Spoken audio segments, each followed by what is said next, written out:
Welcome to 1407 Gray Mountain Lane. This is the living memory of the X-Men. Don't let anyone tell you different. All right. Ooh, you ever after okay, you know what? I'm just gonna X-Men Red #3. This was written by Al Ewing, and let me tell you, my man came to play. He it was so good. The beginning, we get some really good like evolution of the like subplot that's going on. Al Ewing, he knows Cable, and I really like it. We start off with Cable being resurrected in the healing gardens, and Hope, not his daughter, not his real daughter, like calling Hope Cable's daughter is like saying, um, like the sidekicks of Batman are actually his sons. Not really, they're not, but it's the bond. And also, I don't really like Hope. She's very egotistical.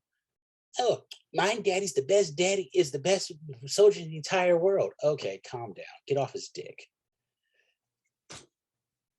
But he's greeted by the Five and Xavier, and then looks like we're gonna get like a rematch between him and Thunderbird. And we also get this one piece of information. Xavier doesn't read everybody's minds. Like he really tried. Like I always imagine for Xavier, everybody's minds it's like everybody's naked and he's just doing this the entire time. No, it's fine. I'm not. Don't worry about it. I'm not reading. I'm not looking. Jeez. We get some really interesting developments and get the ball rolling. We get this okay. I really like what X-Men Red is doing right here. This big fight feel. Love this. Like, man, it gets you excited.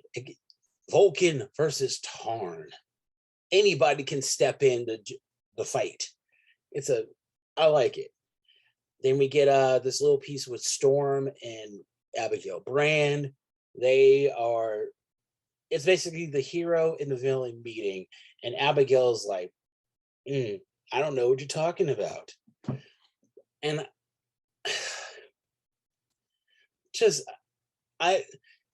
Abigail's whole arrogant attitude said like, oh, the whole mutants and humans thing is an earther issue. Like, don't be that poor. Don't act like you're above it. Like, this happens on other planets, I imagine. Like, so whatever. Abigail Brand is crazy. Like, not crazy. She's just super arrogant. She thinks her job is her job is the most important job in the universe. She's a child. I want to know what happened to the kids that she had with Beast. That's what I want to know. We also get a little bit more insight into Vulcan's mindset. This analogy of Roadrunner and Vulcan really works. It really paints a picture. And we're starting to see it break down. Like, we're going to see what's going to happen with him. And I am all here for it because Vulcan needs to be dealt with. Or what's going on with him needs to be dealt with. I like how Al Ewing is taking all the plot threads that Jonathan Hickman left, and he's taking them out. I like that. I wish more of the other writers were to do it, except trying to do their own thing. God, those books suck. Sorry. Yeah, this is great. Then we get to Magneto is basically pushed or manipulated into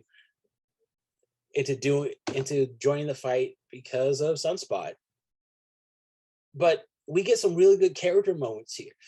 Like, I wish, A lot of people forget that Magneto's daughter was murdered by bigoted and angry humans, set on fire. And he had the reaction that I imagine most fathers would. He went he went ape shit and killed everybody involved. And his wife ran away getting scared, which I always thought that was a little bit of a I thought that was a little weird. Like, watch, we're gonna find a retcon that she was afraid of Magneto, and she sent the crowd to kill him, but they couldn't, and they ended up killing her child as well. I can see that happening. See, Marvel, hire me. I put things together.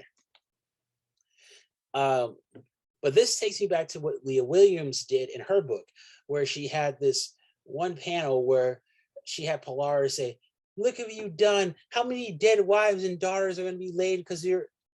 She made it seem like Magneto killed everybody. He did not kill anybody. His daughter was murdered. His wife ran away. Thus, she killed herself. And I'm just calling it what it is. She killed herself. And with Wanda, he had nothing to do with that either. Magneto is a victim. He's a victim. And they're victim shaming him. Like, underneath all that anger, his heart is broken. And also, Wanda's still his daughter.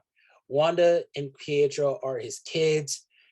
You gotta remember, when Wanda flipped it on and said, like, "Oh, we're not your kids anymore," that's when we started getting all that new information. Gotta remember, Wanda is a reality warper. Yeah, it's okay. Those are her kids. Those are his kids. We get to the big fight. Storm meets up with Cora. I like Cora. She's dope. She wants to see Tarn taken out. Everybody's saying that Vulcan doesn't really have a chance because since Tarn fought Storm, he's really upped his game. He's gotten more dangerous. And I'm all for it. Then we get to the big fight. Tarn versus Vulcan. And there's some back and forth going on, but my favorite part is Roberto talking to Iska, and Roberto he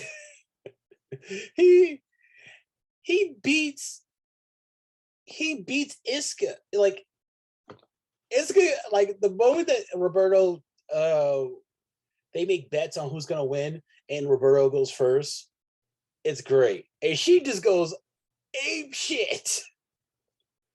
It's like, I kill you. I love it.